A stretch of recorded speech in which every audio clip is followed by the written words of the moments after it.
Longtemps, on a opposé l'émotion à la raison pour souligner la supériorité de l'une, la raison, sur l'autre, l'émotion.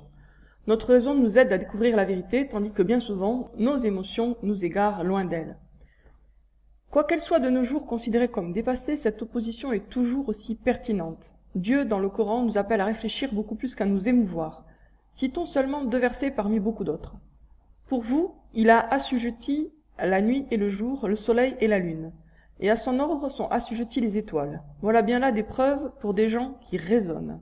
Cela ne leur a-t-il pas servi d'enseignement que nous ayons fait périr avant eux tant de générations dans les demeures desquelles ils marchent, maintenant? Voilà bien là des leçons pour les gens doués d'intelligence.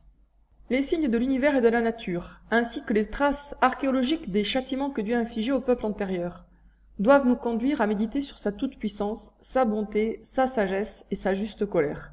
L'émotion est seconde, à la fois seconde en importance et seconde au sens où elle vient après. D'abord on réfléchit, médite et comprend, ensuite on est ému, touché ou effrayé parce que l'on a compris.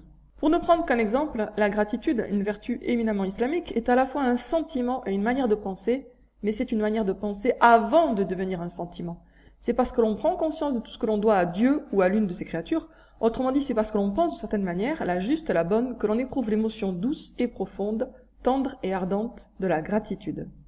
Les inconditionnels de Tariq Ramadan zappent complètement l'étape primordiale de la pensée rationnelle. Face à leur héros et à sa rhétorique, ils se laissent emporter par un tourbillon d'émotions qui ne laisse pas la moindre place au raisonnement lucide. Voici quelques messages à lui adresser qui illustrent ce point. Merci à vous, monsieur Ramadan. Votre émotion se fait mienne. C'est avec émotion et amour que j'ai suivi vos dires durant votre conférence. Monsieur Tariq Ramadan, vos mots forts d'émotion et résonnants de sincérité me touchent comme s'ils m'étaient directement destinés. Je voudrais remercier Dieu de vous avoir eu parmi nous. Ce fut un moment fort en émotion, que ce soit pendant la conférence qui m'a vraiment ému ou lors de votre rencontre sur le stand du Tawhid. À ton arrivée, au moment où mon regard a croisé le tien, j'ai été saisi par cette lumière qui se dégageait de votre regard, de votre visage. L'émotion était si intense que j'en ai perdu la parole, la gorge nouée. J'ai balbutié maladroitement quelques mots, et puis je suis partie très vite pour éclater en sanglots à l'abri des regards. Cette lumière était un signe du divin qui faisait apparaître votre amour et votre sincérité envers lui. Ces réactions font suite à un texte de Tariq intitulé « Merci pourtant », texte aussi riche en vocabulaire émotionnel que pauvre en propositions logiques. Voici le texte. Une infinité de témoignages, ceux qui traduisent la force, la reconnaissance, l'énergie et l'amour, ceux qui disent la douleur, les blessures, les déceptions et les larmes. Les infinis de ces deux horizons se rencontrent. Je n'ai pu me retenir de pleurer. Pleurer profondément, avec ou sans larmes, avec ou sans tristesse, avec ou sans joie, avec joie et tristesse. Le corps fut emporté, pesant, lourd, blessé.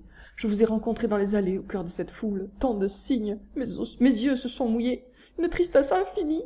Je fus envahi, emporté, noyé. Le sens de l'instant, de l'éphémère. La vie si courte, si fragile. Tant de joie, que de douleur. Fin des guillemets. Syntaxe rompue, vocabulaire émotif, répétition, contraste à faute et oxymore à gogo. À la lecture de ces lignes, il est difficile de ne pas souscrire à l'analyse de ce critique. Tariq Ramadan court-circuite le cerveau de ceux qui l'écoutent en s'adressant à leurs sentiments et en jouant sur le registre du sentimentalisme le plus grotesque et de la mièvrerie la plus ridicule. Alors certes, on peut trouver ce jugement trop sévère. Peut-être que l'émotivité du texte précédent est sincère après tout. Peut-être que s'y reflète un état d'âme que Tariq a réellement éprouvé. C'est même fort possible.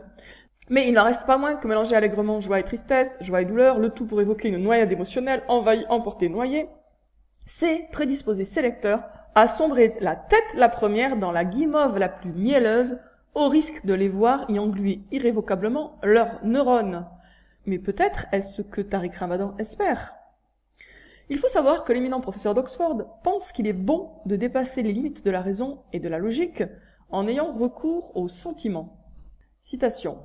Quand on entre dans l'univers de l'art, de la poésie, des métaphores, des analogies, des expressions imagées, ce fut un souci de Bergson dont j'ai beaucoup apprécié la limpidité de langage, et le souci du dépassement de la logique par la sympathie ou l'empathie, on s'aperçoit que l'on peut dépasser les limites de la rationalité et de la sémantique circonscrite de la langue des mots. Le langage poétique permet de dépasser par les images la rationalité du sens premier des mots. Fermez les guillemets. Ce paragraphe extrêmement révélateur prouve que Tariq Ramadan a pleinement conscience qu'en jouant sur la corde émotionnelle, par exemple en manifestant sa sympathie et son empathie à son public, il est possible de juguler ses facultés rationnelles. L'amour et la sympathie, tout comme les métaphores poétiques, peuvent engourdir la cervelle et saboter la raison. Et ce qui est encore plus significatif que ce constat, qui somme toute est juste, c'est qu'au lieu de déplorer cette possibilité de manipulation, ou du moins de la constater de manière neutre, Tariq s'en réjouit au contraire. Il s'en réjouit puisqu'il présente cette neutralisation de la logique comme un dépassement, ce qui lui confère une connotation extrêmement positive. Perdre ses facultés rationnelles sous l'effet de la sympathie ou de l'empathie, ce ne serait pas sombrer dans l'irrationalité, mais dépasser la logique, dépasser les limites de la rationalité, autrement dit, entrer dans l'inconnu pour explorer de nouveaux territoires. À ce propos, Dieu dit « Qu'y a-t-il donc au-delà de la vérité, sinon l'égarement ?» Ce verset nous met en garde contre tous les sophistes qui déguisent un aller simple pour l'illusion, l'irrationnel ou la perversité en admirable progrès, contre tous les hypocrites qui présentent une décadence avilissante comme le franchissement aventureux d'une frontière, comme le dépassement de telle ou telle chose prétendument périmée. La bienséance, par exemple, ou la morale judéo-chrétienne. Petite remarque en passant.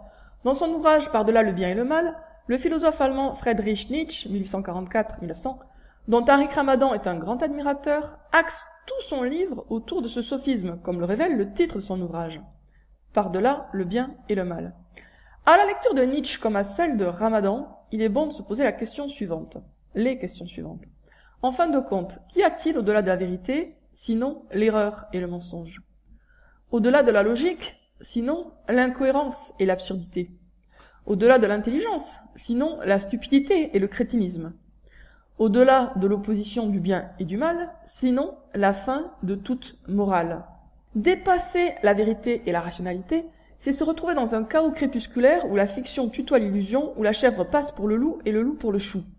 Tariq, comme beaucoup d'autres mystificateurs, utilise le vocabulaire du franchissement des limites, au-delà, dépasser, passer outre, etc., pour présenter comme audacieusement avant-gardistes des points de vue trompeurs et des idées mensongères.